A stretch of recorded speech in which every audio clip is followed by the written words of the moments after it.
say it. I'm going to get it out of the way. Hello there. All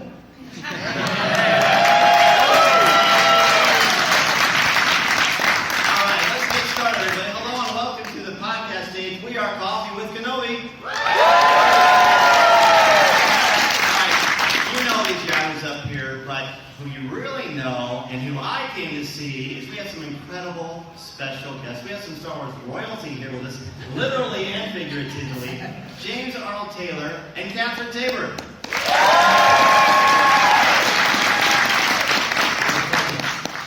Okay, so the first thing, it's great to actually have. Wait, Tom, you have the line. Good. Yes. James Arnold Taylor. Yes. Obi-Wan Kenobi. Yes. We want to know, since you are on Coffee with Kenobi, how does Obi-Wan like his coffee? Well, a bit British, I suppose. A little touch of cream, a little honey. Yes.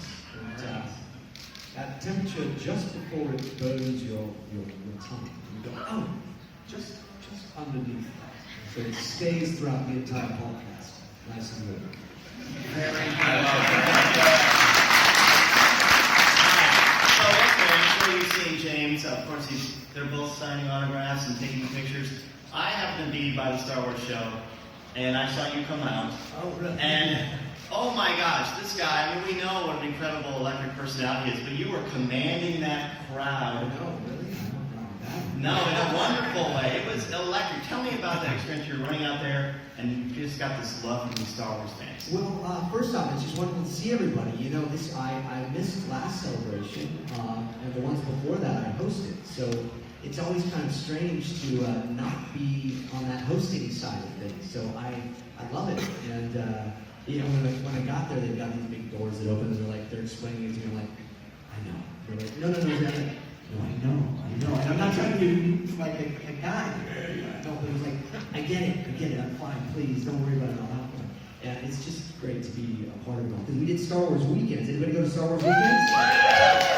For so many years, and that was a wonderful celebration of all things Star Wars. I wish they'd bring it back. Let's say a prayer. They do, huh? Disney, come on, bring it back. We'll use the Jedi mantra. So getting back and being on a stage with everybody and talking Star Wars is second nature to me, so I love it. So this is my first celebration. Oh my Anyone goodness. else first celebration? So what I would like to know is, what does celebration mean to you? Ooh, Catherine.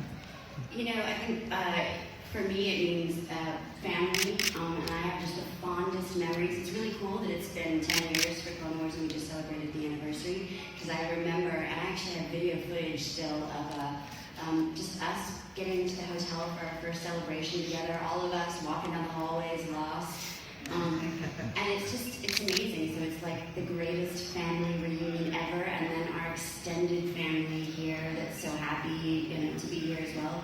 So it's warm and wonderful. Yeah, it's not Except just, it's cold outside. It's not just for cheap applause. We really mean it, honestly, sincerely. We've both been able to, blessed to work with so many wonderful franchises throughout our careers, but Star Wars fans, I say it all the time, but you are the most wonderful people, and I feel we're just Star Wars fans as well. We're the lucky people that end up getting called to come in and actually play with them for a while, but come on, it's the greatest franchise on the planet, and it's because of everybody here. And I think George has always known that the fans help make it spectacular, and that's why it's still the best convention to be. And speaking of that convention, obviously we got some big news on Friday, the Rise of Skywalker. The trailer came out, the panel was available, and it was kind of a brand new thing. So it's always, I feel like this is the celebration of new things. Clone is going back, Mandalorian's coming out, so we heard all these things. But for that trailer to come out, that's a bookend, kind of, is what they're kind of calling it. So that's similar to what maybe Clone Wars, you guys have felt the bookend feeling. How would it compare for you guys? Gosh, it's sad, isn't it? It's a little bittersweet because the whole Skywalker thing, like this being the last Skywalker story, I don't know how I feel. It doesn't sit well, really. It does. Come on, Skywalker forever, please. And Clone Wars, 12 episodes. They've announced the series, the streaming service now, right? It's going to be like $6.99 or something. Yes. That's not bad for $6.99. So no, it's good, but it is a little, like I said, it's a little bittersweet because I don't know. The best part though, Kat and I did not get to see the trailer. Were any of you in the room with the trailer? Yeah. Wow. See, doesn't that tell you something? Like, out of this gigantic room of people, there was like 5 of you that saw it. That's kind of amazing. So we watched it on it was Greg Grunberg's phone. Yeah. Afterwards. The effect was still there, but it wasn't as big. And then, so it's like afterwards, I saw Ian because, he's just wandering about. The Emperor's just wandering around the going, he's had coffee, and you're like, yes, but there, it's strange. So seeing him afterwards was great, but he gave me a button. It's make the galaxy great again. Yep. And it's got a little picture of Mars. I felt it was fun you taking it to wearing it. I feel really fun taking it. You probably should. Yeah. Definitely. No, so it has been a wild time. I don't know. I see these trailers and I love teaser trailers. Don't you love teaser trailers? I wish they'd just do teaser trailers and then not do any more until the movie comes out. Back when I was a child, you see, they didn't give away the whole movie. How many times you watch a movie and they show like parts from the ending of the movie in the trailer? And you go, that's from the end. I hate that when they do that. So I love this one. And did anybody see that comparison of North by Northwest with their show? Isn't that awesome? That's one of my favorite movies. North by Northwest, Hitchcock. So yeah, I'm going on and on. You guys can No, it's okay.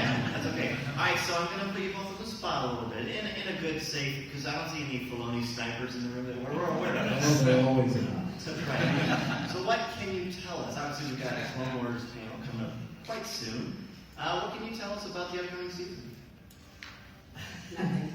So, Make sure it's well, here's the thing. It's worked like any other season of Clone Wars. You go in, if you read it, you get the pages that you speak on, and then that's it. So they have to keep things pretty secret. When we were doing the other seasons, there were times where they would move us out of the room. Yeah. And it always felt strange. Padme, Obi-Wan, you go away. And keep Ahsoka and Anakin. Wait a second. So, I can say this. It is going to be beautiful, and it sounds wonderful. It looks wonderful. The stories are wonderful. You all will be very excited and thrilled and not disappointed. You will not be disappointed. I can say that honestly. I think that's safe to say. Oh, I absolutely believe that. So I know how he felt, because he was on, we talked about the return of this.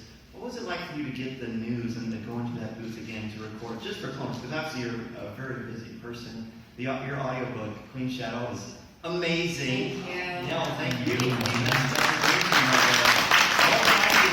You're going to get back into this and record Clone Wars again. I think the overall reaction for everyone was just, again, and I said this already, but it was just, it wasn't just that it was exciting about the show, but just this overall idea that, like, if people fight for something good that they really want, that it actually works.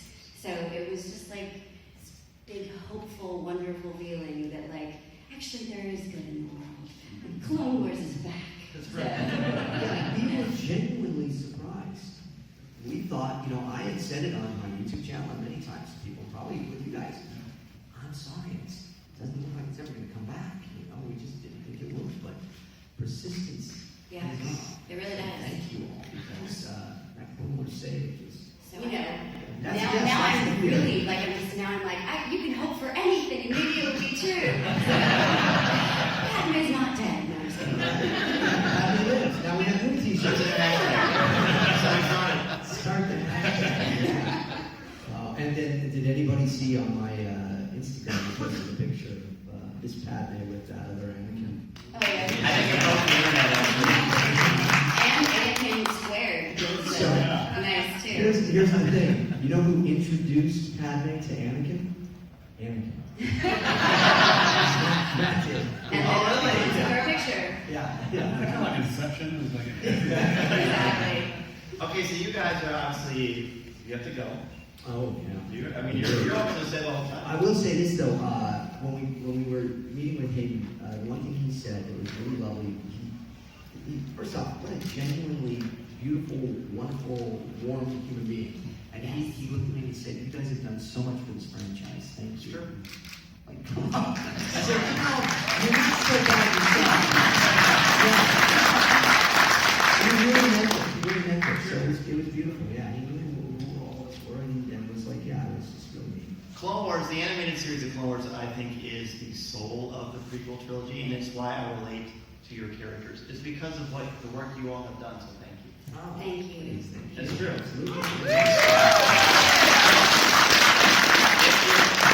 If you don't subscribe to the Jackcast, you need to just ignore me for a few minutes because you're too busy subscribing.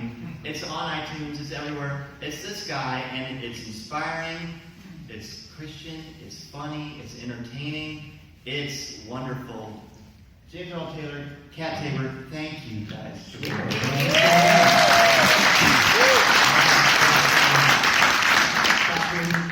Kat Tabor? Yep.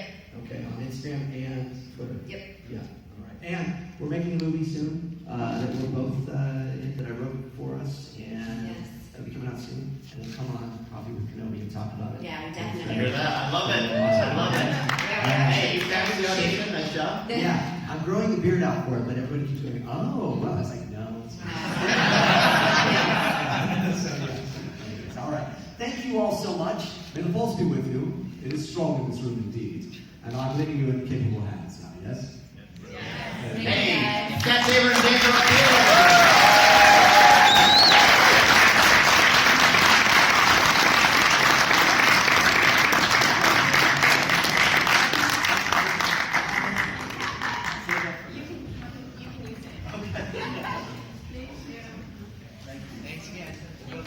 Hey, let's hear it for them again. We didn't know she was going to be here. That was quite a treat. All right, speaking of treats, I'm with my two buddies up here. Have you ever heard of Coffee with Kenobi? All right, guys. Tom, as we know, this is your first celebration. I want to talk about some of the highlights that you have so far. Cory, let's start with you. Yeah. Yeah, I mean, we kind of talked about this through the last couple of days. Just overall, we get back to the hotel room, you guys probably experienced this. What was the best thing? What was the worst thing? And we kind of talked about this topic really quick on the ride over here. And for first and foremost, I'm impressed with the fans. Just from the cosplay to the genuine conversations that I had with people in line, sitting in panels, sitting in just different booths and stuff like that. I think it's really cool to see the Star Wars community come together and we kind of talk about that's the what makes Star Wars Star Wars. And I think that, yes, movies are coming out, TV shows are coming out, but the fans are what make this franchise completely. Oh, I agree. I think was anyone here at the podcast meetup last night? Yeah, I think we saw that actually. What about you? What's some highlights? Yeah, well, I'm going to build off of that one because it is definitely the fans for me. It was the part of the con that, as being a first-time person coming to Star Wars Celebration, that I wasn't expecting. I've been to other cons where you've got a pocket of Star Wars fans, you've got a pocket of Marvel and DC, and fans kind of from all over coming together, which is a unique experience in and of itself. But coming here to Star Wars, everybody loves the same thing. And so, it's so much fun just going out and being able to, standing in line for the store. Just, striking up conversation with anybody is so easy. Like, hey, what did you like about Star Wars? And boom, you're done. And you're having a 2-hour conversation. And that's my first highlight of Star Wars Celebration. I love it. Let's see. We'll go. Obviously the episode 9 trailer. Did you know there was a trailer already? Yeah. What did everyone think of the title? Just kind of shout out. What everyone said was I don't really heard anything negative about it. The experience in that room was incredible because you're waiting and then you're meeting everyone and then they say, you want to see a trailer? And they show it, the lights dim, and you see that beautiful cinematography and you see this Daisy Ridley, the spotlight is on her.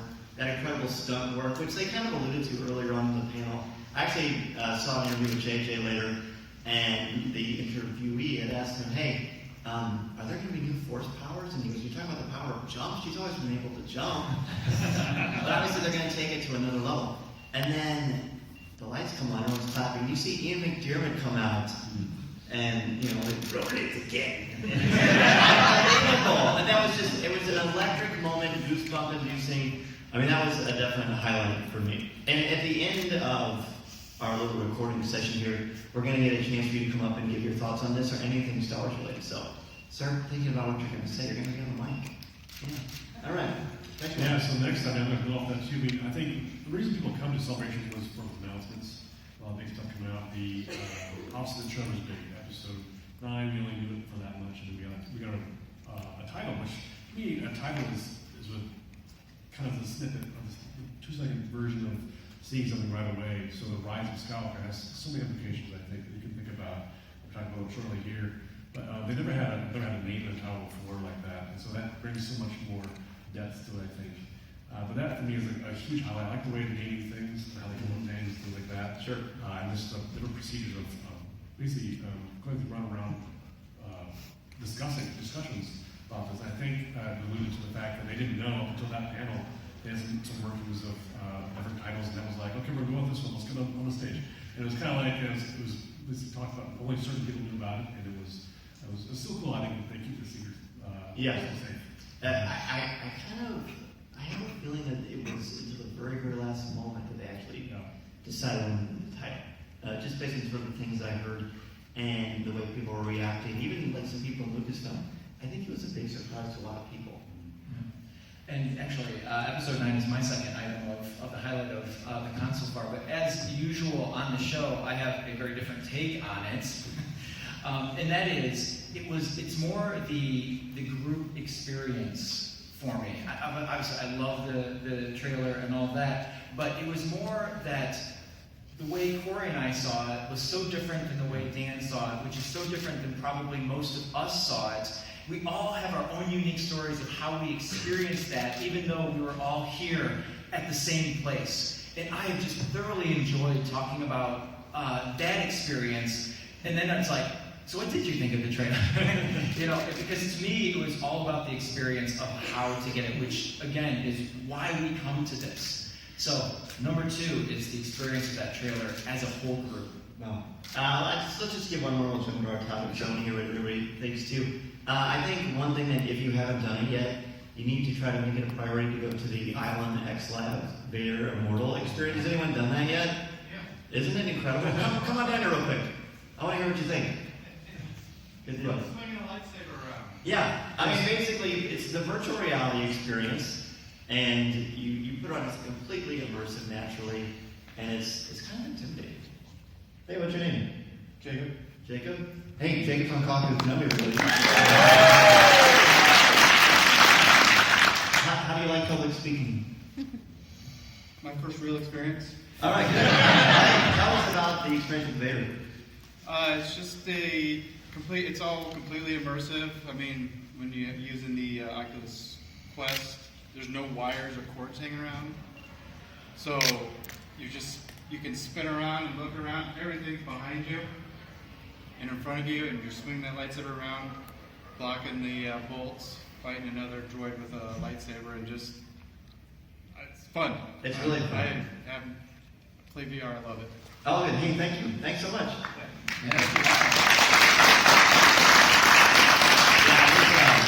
The story, I'm not sure how much you're familiar with, but the story's in canon. And if you've ever done the Siege of the Void, Siege of the Empire, the Void from the virtual reality experience they have at Disney World and Disneyland in Glendale, it's a little bit time-wise after that. I mean, they're building something pretty powerful, and of course they wouldn't tell us what that was. But it's an amazing experience I definitely think you want to check out. 2 quick things. Yeah, real quick, we just got the Mandalorian panel, which I thought was incredible. That was big news. Everybody see that? The team of creatives have done such a good job of keeping these on their own terms, but also giving us enough to be like, oh my gosh, I'm so excited for this. So, and they showed some clips and talked about the production value and the actors were all there. So it's so cool to see them live and talk about it and get excited about it too. I think their energy is so absorbing. Yeah. Palpable? Pop. Yeah. That's good. And then I guess my last one is, and I'm sure you can all only imagine what this would be like. It goes back to my theme of being the first time being here at Star Wars Celebration. And it may sound like a lame top 3, but this is true. Being able to hang out with 2 of my very best friends, Cory and Dan, and then all of my new hundreds of new friends too.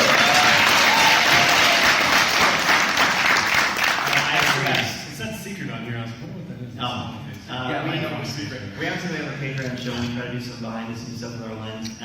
And the other night we had a push-up contest. And we're all still alive, so that's a good thing. And we're having a great time together. I mean, I'm sure there is a unique bond, I think, that is formed. Because let's be honest, this is a world where there are some challenging things that go on. But ultimately, you find peace in the things you love that build you up. We build each other up through this community. I think that's very much on display here, so thank you for helping perpetuate that. For real. Exactly. All right, we got a topic. We actually have a topic. Topic came from the Patreon show. Yeah, it did. We made it on the Patreon show. It is, we have our top 4 Star Wars moments. There was a hashtag a couple of weeks ago where people were putting pictures of their top 4 Star Wars moments, whether it be from the films, comics, literature, animated stuff. It doesn't really matter. So we have decided that would be a kind of a fun thing to do, and you can share what you have as well as any other questions you might have. So I actually haven't even made mine up yet. I'm going to make these up as I go. I was making mine up as I walk. Yeah, no, I work better that way. I just I'm don't trust it's going to happen. I'm a librarian, so he's got Yeah. it. All right, I'm prepared in a different way. Sure. You go first. All right. Well, let's find out. Maybe I'm not. Oh, I need to go first. Yeah. My notes are in my bag, but I think I've got it. Sure. I was prepared. So my very first moment comes from, this top 4 moment is not just from the films, but it's from all medium of Star Wars story. So my first one comes from a novel, and I remember when I first got this novel, everyone was like, why are you reading that novel? Because it's a novelization of a movie. And I'm like, yeah. And they're like, aren't you just going to see the movie? And I was pleasantly surprised when I started reading this book, and then I saw the movie, and it was The Phantom Menace by Terry Brooks. Because the first huge section of the book does not even appear in the movie. Oh, yeah. And so my top moment, and this has been one of my top moments since the minute I read the words on the page. And it was, if you've read the book, who's read the Phantom Menace by Terry Brooks? Okay, so if you have not, it's definitely worth a try, or at least the first part. Go to the library and check it out and read the first section of the book. Because Watto sends Anakin out into the desert to trade some junk parts and bring some back. Well, on his trip back, it's getting evening, they need to get back because the Tusken Raiders will be coming out and it'll be very dangerous. Well, Anakin and his droid parade, I suppose, encounter a wounded Tusken Raider. And he chooses and decides to stay the night and care for this Tusken Raider and make sure that he does not perish in the night. He wakes up in the morning, and there's a lot of other details that goes in there, I'm just trying to make it short here. But he wakes up in the morning and the clan is there. And they're about to execute Anakin, and the Tusken Raider that he saved stops them. And they go about their way and leave Anakin and his droids and they go back. And it's such a powerful moment. And even at that time, before we knew the full story, I just felt like, this shows so much. When Luke says, there is goodness in my Father and I can feel it, I felt it in that moment. And that is one of my top 4. That's a great start. I think it's even more tragic, really.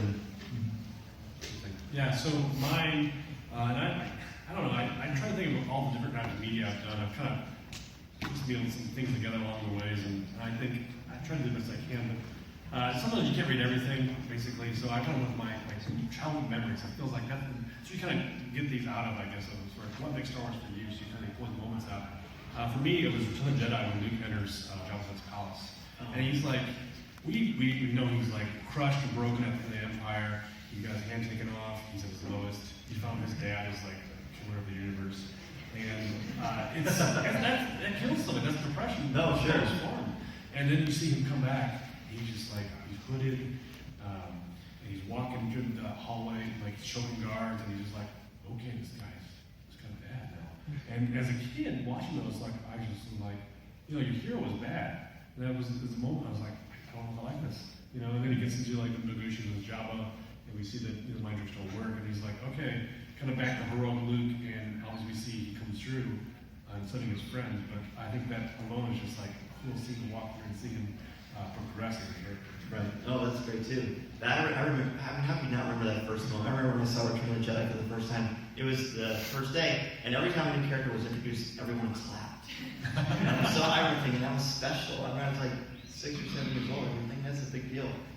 My top one is from Star Wars Rebels. It is from.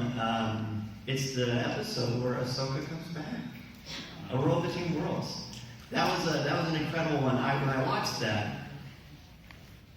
There's that sequence where she appears, and Ezra pulls her out of reality, and that expands your mind to think about they're layering Star Wars now in a very different way. It's not linear.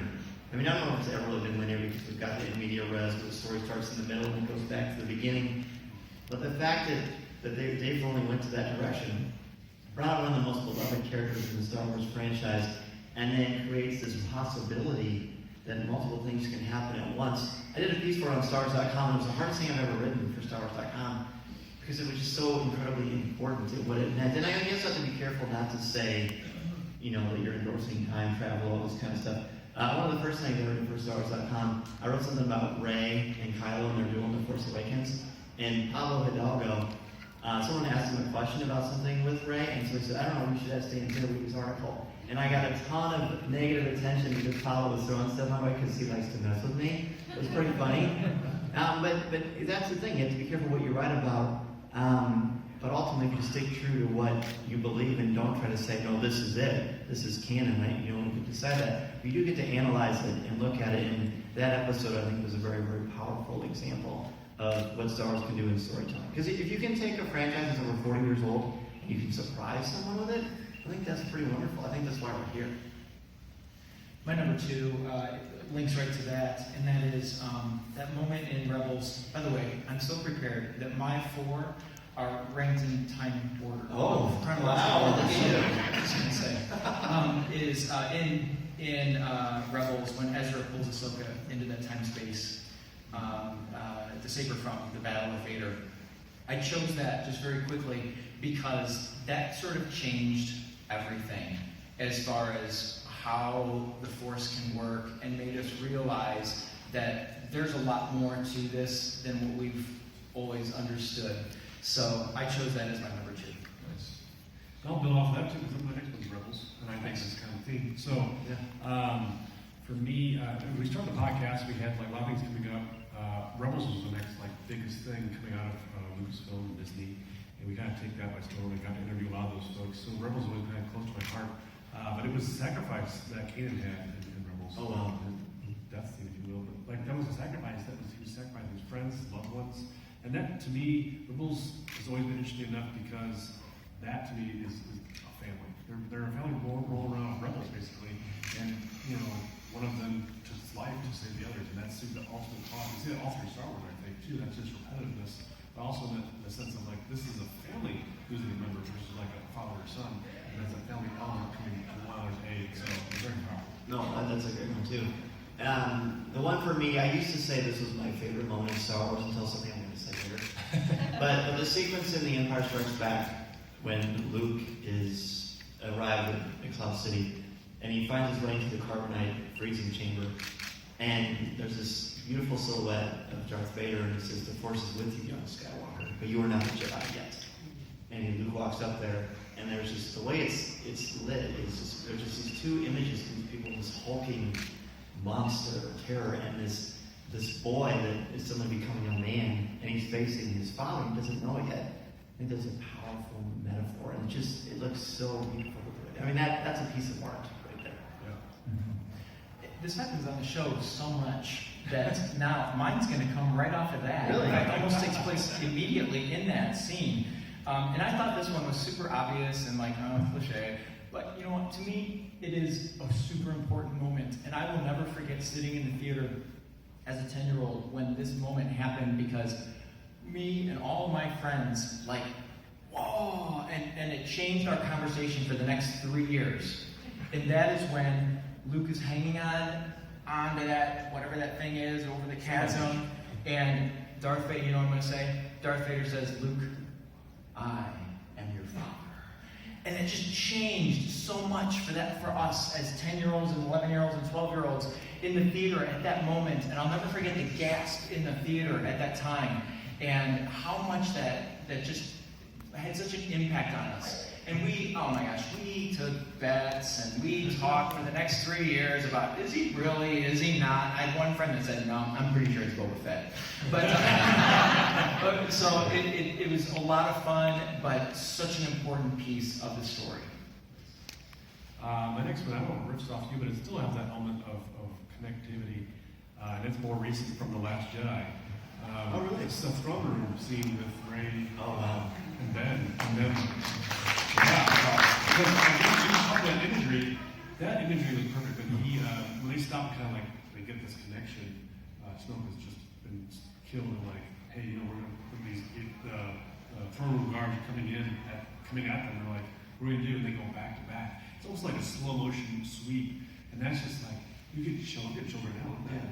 And it's just like you're like, yes, this is awesome. Yes. So cool. And what we learned later on, I was like, oh, that's awesome. That moment right there was like, this is for a new generation to be able to understand what it is to be a Star Wars fan. And in that essence of like, talking about your growing up and being a young one watching Star Wars for the first time. This is another epic moment in Star Wars. Lived out its meaning for relationships and all these characters working together. You know what? I love it. I love it when Cory says something about something that's visual. Because he is so awesome visually with our logos and the podcast stage logo. And so anytime that he says something is visually stunning, I'm going to go back and take another look at it. Amen to that. That's a great scene. I appreciate that. Thank you. My next one is also from The Last Jedi, and it is. Does anyone know what I'm going to say? Whole film. Well, I do love the whole film. No, it's the sequence at the end when Luke faces. Yeah. When Luke faces the first. Yeah, when he faces the First Order, he shows up and he looks a little bit younger, and then he kisses, Carrie Fisher on the forehead. And then he walks out there and they play that incredible score by John Wayne, which kind of drives the action. And then you just see him in front of everybody. And it's just, another goosebump moment. Maybe it's cold in here. It's just so electric. When I saw that for the first time, I clapped and I cheered like Michael Jordan just dropped 50 against the Knicks. Sorry, Knicks fans. He did a lot. And it's just incredible, the power. I've been waiting for that moment for a very long time. And then also to add to that, and I'm going to piggyback this in the same one as well, when he duels Kylo, of course, I'm sure you know this, he doesn't take one offensive move. The Jedi uses the Force for knowledge and defense, never attack. At the end of Return of the Jedi, he throws away his lightsaber. In this, he doesn't use his lightsaber. He uses his presence, his will, what he believes to be the right thing to do. And he wins. He defeats Kylo Ren. And I think, sometimes people were disappointed that we didn't come back as some Conan the Barbarian, Deadpool type. But that's how Luke Skywalker is. That's been the precedent since 1983 in Return of the Jedi. And to see it manifest like that is a thing of beauty. I'm sorry. I'm wrapped up in the scene of that because that is a great moment. It's one of my honorable mentions. If we're going to do those, because I've got quite a list of honorable mentions here. How do you do that? How do you do this? When we said four moments, I'm like, are you kidding me? I know we only have 45 minutes, but Okay, my number 4 comes from a novel. I started with a novel, went TV show, went film, and now I'm back to a novel. And so this one is in the novel Bloodline. And in this, Leia is wrapped up into this election to choose a head senator of the Senate, which she was very much against because that sounded too much like something she had heard a lot about that had failed in the past. And so she eventually decides to run because she thinks that if she gets it, she'll do the right thing. And so it is in the political battle of that election process, it is discovered and revealed by her opponent that she is the daughter of Darth Vader. And that was such a chilling moment of the novel, but when I tried to place it into the whole story, I just think about how devastating that would be to her, coming from a family of politics, being a rebel, winning, and then into this position, and then that comes out, and how long that had been a secret.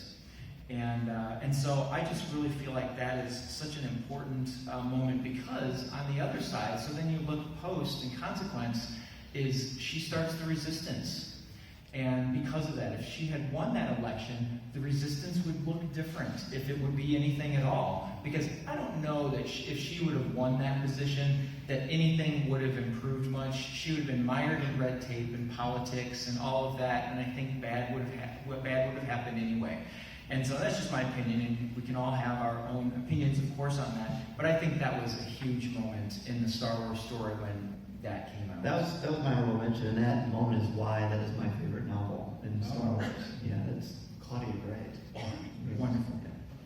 My final one is kind of a classic one, and I got thinking about this, what is Star Wars without A New Hope in the very first film? You talked about kind of bringing the new twists to the franchise that's been around for 40 years. But this was the very first one that gets the twist, and it's very end when Han comes back to help Luke take on Death Star. It's like, come on, kid, because we think he leaves, right? And that's like, we're like, oh man, the team's broken up, the gang's dispersed, and here he has come back to save the group and help out and save his friend. Basically, he made friends. Skywalker, who never has friends, but Chewie is become new friends, and it's, to me, that's the power of relationship. It's the power of friendship, and that's what I think even harkens back to fandom in the sense of like fans and friends are together forever, and whenever they're having a bad moment or something like that, they can come to each other's aid and be able to support each other. I think that's the power of, even though you're flying the Falcon, but blasting a blaster at somebody, Right. is supporting them in some way. I think that's really cool. Well, during this entire conversation, how many of your lists kind of changed during this conversation? Mine has multiple times. Taxes, I'm proud of you. You haven't tried to put up the poster yet. Okay. Nice. Dark Taxes, you should follow him on Twitter. He's one of the funniest guys out there.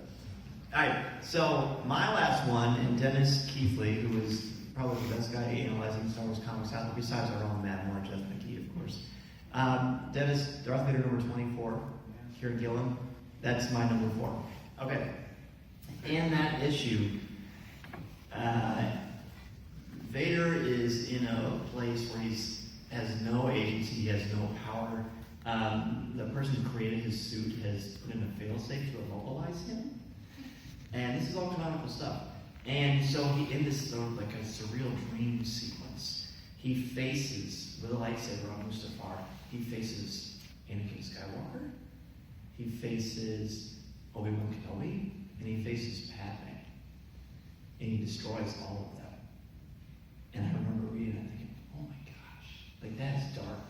That is real darkness. That is where he is. That's why it's so important that his son redeems him. Because he goes to a place where he really is trying to kill those parts of himself that make him human.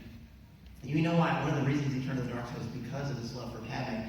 And then he actually kills that. And that, that's Shakespearean. And that's why I keep coming back to this franchise. It's unbelievable. If you haven't read it yet, Kieran Gillen's 25-issue run of Darth Vader is amazing storytelling. All right. That's our 4, right? That's our 4. We're not going to do honorable mentions. We've got about 7 minutes left. We want to hear from each of you. And also, we're going to do our CWK selfie, too. We got the shirt, so don't forget about that. But who wants to come up here and ask a question about Star Wars? Come on up. Yeah. Talk about your moment, anything about celebration, your favorite crayon. It doesn't really matter. If you come up and ask a question, I'll give you a sticker. Oh, who likes swag? Yeah, everybody in Star Wars Celebration likes swag. There you go, man. Oh, thank you. Hi, my name's Alex. Hi, everybody. How are you? Hi. I just want to say first, thank you so much for creating this podcast. It truly is one of the highlights of the week when I've been listening to you guys. Thank you very much. Thanks so much. I appreciate that. I would think so. Thanks. And I just have a quick question here. Now that the Skywalker saga is wrapping up, Yeah. it opens the floor up to Rian Johnson and the producers of Game of Thrones. Yes. What do you think they're going to be bringing to the table in the next couple of years? Sure. Real quick, can you show everybody your phone case? Oh.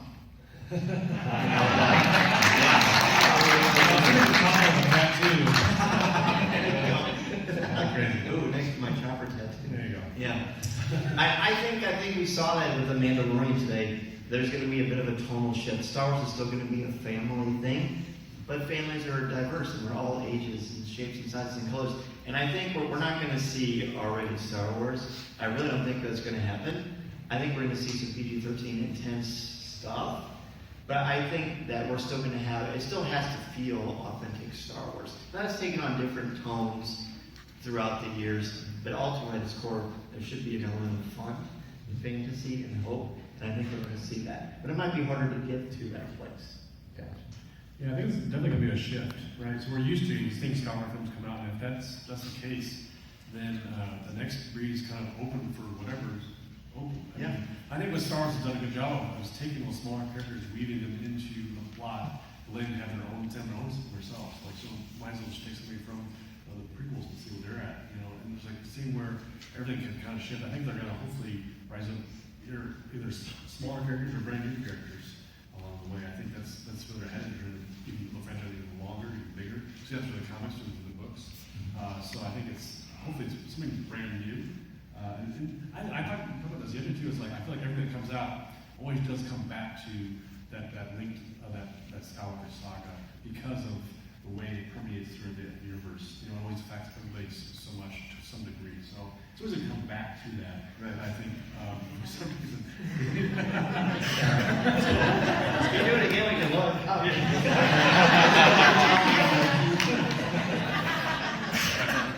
That has taken opportunity. You know, and I guess the only thing I can say about it is one thing that I know it will be, and they said this was in the Mandalorian bit today, is it will be an adventure, a true Star Wars adventure, and I have no doubt that that's exactly what it will be. Yeah. We like to see a quacking monkey lizard on a roast. Should I be happy? Should I be upset? I don't know. Hey, thank you. Thank you so much. Anybody else want to come? We got. Anybody else? Yeah, I gotta go. Going down. You'll be next. Here's a lineup. Yeah. A little line. What up? Hello. Hi. My name is Claire. Hi, Claire. This is not related to the back of my shirt where I demanded Obi-Wan series with you, McGregor. This is related to the YouTube series, Star Wars Kids. Yes. And how Forces of Destiny was out, and then all of a sudden nobody talks about it anymore, and then Star Wars Kids came out. And I'm just wondering your thoughts on how that kind of ebbed and flowed. I can do that. Yeah, I mean, sure. just my perspective, and I work in IT and design and marketing. Some of the things is like they push things out there with some great ideas, and I think, hey, let's give this a shot. Let's see how this goes. And I remember last time we came out, Forces of Destiny, and it was a hit at the show. Right. And then all of a sudden it kind of faded, right? But now they come out with the little clips of the basically reimagining the small sections of Star Wars. Sure. But they put those online, and they put those in front of you on Facebook and on media. So it's like, oh, I've got 2 minutes to go watch this. And do I have $50 to buy, invest in a doll? I mean, it's true, right? I mean, you have to kind of, as a Star Wars fan, you have to be able to take things at a pace. And I think that this outlet is gone. I think it's just going to change, and they're going to change things around. I mean, I'm not in charge of that, but I think that's my. Yet. Yeah. Oh. Yeah, I'm just going to reflect exactly what Cory said. I think Exactly. I think it's Exactly. often. No. I think a lot of it is also unfortunately driven by marketing. Don't you? I mean, and we're also such a society that we remember what's in our immediate, 2-week window, but then everything kind of dissipates. Because I think Force of Destiny is great, and it's the first series that we introduced our 5-year-old to. By the way, our oldest is right there. It's Peyton Johnson. I really think that's a big part of that.